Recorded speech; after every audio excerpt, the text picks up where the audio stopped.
L'ouverture, c'est un trou dans l'objectif dont le diamètre, en fonction de sa taille, laissera plus ou moins rentrer de lumière.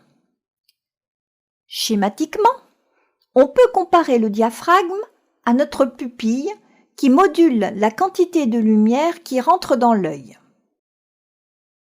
Les différentes ouvertures sont numérotées et représentées par la lettre F suivie du chiffre correspondant à l'ouverture.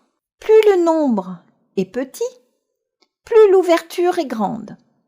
Et plus le trou devient petit et plus le nombre augmente. C'est ce que l'on appelle fermer son diaphragme. F16 correspond à une petite ouverture qui laissera rentrer peu de lumière, alors que F2 correspond à une grande ouverture qui au contraire laissera rentrer beaucoup de lumière. Le chiffre accompagnant le F est inversement proportionnel à l'ouverture. Alors je sais que ces notions sont assez déroutantes, mais il est vraiment essentiel de les comprendre et surtout de les connaître.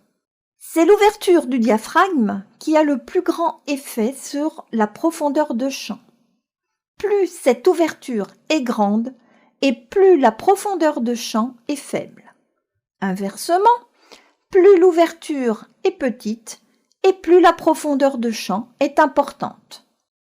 Au fur et à mesure que vous réduisez l'ouverture de votre diaphragme, vous augmentez de facto la profondeur de champ.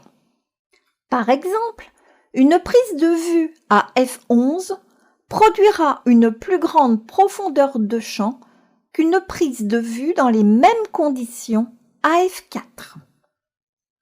Vous voyez ici sur les petits schémas. À très grande ouverture, comme f2, vous obtiendrez encore moins de profondeur de champ. Seule une petite zone de l'image sera mise au point dans un environnement totalement flou. Voyez ici l'exemple de notre petit bonhomme. Contrairement à f32 où le petit bonhomme et la montagne sont parfaitement nets.